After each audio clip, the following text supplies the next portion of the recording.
Busy-busy, daming tao ngayong araw na to, no? Lagi naman po this is my everyday affair. Yung everyday people's day po dito sa Malolos. Talaga? Kasi dati sa iba, Monday lang kayo. Everyday po ako talaga nakasanayan ko na po yan ever since. Talagang diretso sa inyo nakakalapit talaga Diretso yung... po nakakita niyo naman po, through and through dito kahit po yung conference room ko, pagkakailangan na ng konting privacy, may silang problema, pwede naman po dito.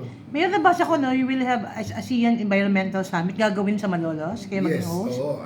Kasi meron tayong isang project na yung nature-based solution, which is a very big project.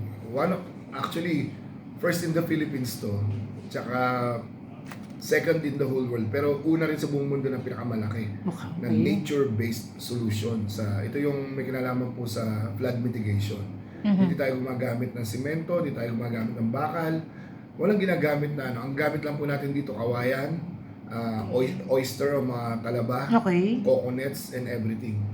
Napakahirap po ipaliwanag nito, pero ito po ay feature sa Singapore International Water Week nung nakaraang June 15 to 18, ang highlight po ng event is the Malolos City Project.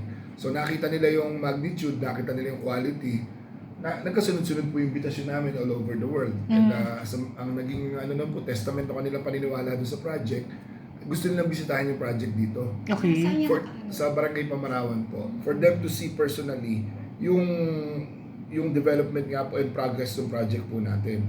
Kaya itinapat nila na magkaroon ng environmental summit ang buong ASEAN nations dito po mismo sa City of Malolos. And that will be on September 28, 29, and 30. To make it simple, how does it work? Medyo interesting. Pakita ko na lang po siguro yung video kasi mayroon talagang ipaliwanag Isang mabilis, ang problema kasi natin yung tidal flooding. Dalawa kasi yung uri ng floods natin, di ba? Rain floods na nanggagaling sa uplands, sa mga bundok, na pag rumaragasa, pag nagpuputol tayo ng puno doon, lahat, ginigiba natin quarry, mabilis ang pagbaha sa atin. So that's another problem. Rain flooding. Pangalawa, which is a daily occurrence sa mga coastal communities and towns dito sa atin, dahil archipelago ang Pilipinas, nasa gilid tayo lahat ng isla, yung high tide. Yung high tide natin is not the same as the high tides before because meron tayo ngayong sea rise level. Tumataas ang tubig natin dahil doon sa pagka-melt ng tubig doon sa ibang parte ng mundo. At the same time, based doon sa mga experts and scientists galing sa Project NOAA, galing sa University of the Philippines, galing sa mga scientists and experts, yung tinatawag na soil subsidence o land subsidence. Bumababa po ang lupa natin. Ang nabanggit nyo, Hagunoy, isa sa may pinakamabilis sa pagbaba ng tubig yan. Nasa mga 10 to 12 inches po yan per year. So, hindi talaga solusyon yung pagtataas ng kalsada, ganyan. Kasi itataas mo ng isang taon lulubog ulit. Bakit po ba lumulubog ang lupa? Kasi po, yung sa groundwater extraction natin. Kaya pinagbawal yan yung pagkuha ng tubig sa ilalim ng lupa. Na ginagamit natin pang inom dati, ganyan. So, pag masyado pong mabigat yung ginagawang pagkuha ng tubig na gano'n, ang tendency po talaga bumaba ang lupa. Ang buong Bulacan po, ang Philippines, at Metro Manila, ang number one na may pinakamabilis sa pagbaba ng lupa dito po sa Pilipinas. So ganyan yan.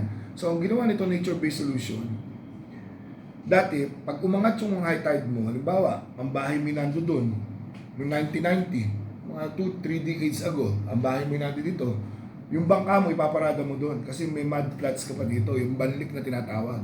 May mangroves dito, lahat. Nilalakaran mo bago kumarating sa bahay mo. Ang nangyari ngayon, na-wash out lahat yan dahil sa lakas na ng current, dahil sa lakas na ng tubig. Nabura po yan. Iba naman po, talagang sila dyan tanggalin. So, ngayong 2026, yung bangka mo ngayon, dito mo na pinaparada sa tapat ng bahay mo. Kasi nawala na ito di ba? Yes. Anong difference noon? Noong 1990, pag-angat ng tubig ng high tide doon, bago makarating sa bahay mo, mabagal kasi mayroong banlik na ganito. Right. Ngayon, 2026, dahil wala na yan, pag-angat ng tubig, diretso agad sa bahay mo, diretso agad sa kabayanan. Dahil wala nang umaharang sa buhay, walang protection. So, itong idea na to ay ginawa ngayon, kung makita nyo po, 14 hectares to ngayon, na ginawa ng City of Malolos. Nature-based flood control project. Ito po, yung apat na nakita yung breakwaters yan. Yan na nagbe-break ng malaking alon. Dito po sa nagagaling sa Manila Bay. Manila Bay po ito, yung airport na bagong ginagawa ngayon. So tinapatan po namin yan. Ito po mga kawayan na to, ang tawag po dyan, STUs o Sedimentation Trapping Units. Kailangan natin i-trap yung mga sediments para magkaroon ng natural na accretion doon sa lupa na po pwedeng i-hold na yung mga mangroves na itatanim natin. Ito pong mga kawayan na yan, mga next year, on the third year, kailangan na po siyang taniman ng mangroves. So pag nagka-mangroves na po imagine mo po, bago makarating ang tubig sa lahat ng yon, Naharang na siya. naharang na po siya. Okay. Natural way. Na pag hindi tayo gumagawin ng mga artificial technologies. So, ang tawag na nga po dito ngayon, hindi na nature-based, kapapalit lang, mga 2 weeks ago. Ang tawag na po dyan, building with nature. So, nagbibuild tayo ng Building with project. nature. Makikita mo po ito, laki nito. Ito yung harang natin doon sa malalaking alon na dumidiretso dati doon. Ngayon, wala na po doon. Tuwan-tuwa yung mga nandito. Mas may harang siya. Anong gustong talaba? Ano yun? Yung talaba nasa gitna. Yun yung pangarap. Sisip-sipin. Oh, tapos doon naman sa kabila, ito dalawa kasi yan, ito hindi pa yari. 90% tapos na to. Ito na yung last part niyan, kamukha din nun yan. Pero yung mga talaba halos nandoon dito sa gitna kasi siya yung pang-trap namin ng ano eh. Yan, dito yan, sa loob niyan. Pang-trap namin ng mga sediments nasa loob niyan para magkaroon na siya ng banlik o yung parang lupa na dyan sa loob. Mayor, saan mo na ko yung idea na yun? Ano po to eh? Netherlands. Sa Netherlands Pinag-aralan na po po. namin to for the past 15 years together with the University of Delft na siya po ang unang-una rin po na kasama na nakaisip na kung paano mawawala ang tidal flooding sa Netherlands. Dahil ang Netherlands po ay below sea level. Okay. Mas matindi po doon ng araw. Ngayon po wala na doon. So Ayos. isa po sa ginawa nila itong nature-based solution na ginagawa naman po ng City of Malolos. Mayor, may support na kayo ng nakuha sa national government. Local funds lahat ito, sarili natin pondo lahat. Naipresenta nyo na. Pinisenta namin, wala pa nga mga, buti pa nga yung ibang bansa eh, pinaniniwalaan na to, dadayuhin pa. Hindi doon din Hindi nila na maintindihan So, pa eh. major segment dito sa Asian Environmental. Actually, siya yung highlight eh. Okay. Kasi, environment, imagine mo, mabubuo uli dito yung karagatan natin. Dumadami ang marine life kasi nagkaroon din ng breeding grounds. Correct. Di ba? Wala tong simento, wala lahat. Natural. Babalik yung mga mangroves mo na natural way. So, pag nagawa ito sa buong Malolos, paano kung magawa sa buong Bulacan? Paano kung magawa sa buong Luzon? Paano kung Correct. magawa sa 3 isla?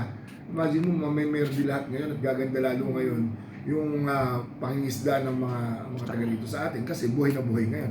Ganito kaaga po, dating huling nakita yung bilakong. Bilakong is local na scallops na napakalaki po nun. Hindi nakita yun sa Malolos for the past 4 decades. 5 Bumalik na yun, decades. di ba? Ngayon, meron na uli. Wow. Bumili kami sa South Korea nung kumain kami ng ganun, 5,500 na isa sa order. Oh, restaurant Mayaman namin pala yun. yung... Bilakong na yun. Yung bilakong na yan. Yung Lapu-Lapu, lumitaw na uli dito. Yung ulang, Ay, yung galing. malalaki ulo na freshwater shrimps, parang lobster. Pula ko dito.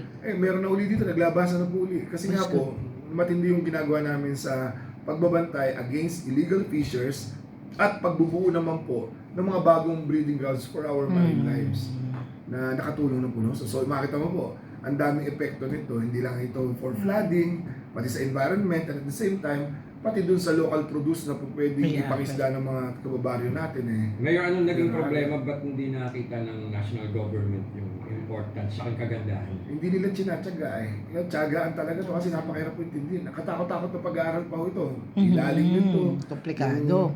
Yung agos po ng tubig, kailangan alam mo. So hindi mo pwedeng basta ilalagay mo lang eh. Kasi meron talaga mas malalim pa na pag-aaral bago mo po ilagay yan. Kung saan namin po pwesto.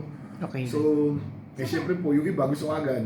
Pag politiko ka, Resulta ang gusto mo, agad. resulta ka agad. Kaya ang political system ng Pilipinas, ang mga leaders natin eh, sandali lang nauupo. Kailangan na mag-re-elect. Pag mayor ka, local government, 3 years lang. Congressman, senador, 6 years. Presidente, 6 years. Makakapag-intay ba ng ganun katagal ito? So yung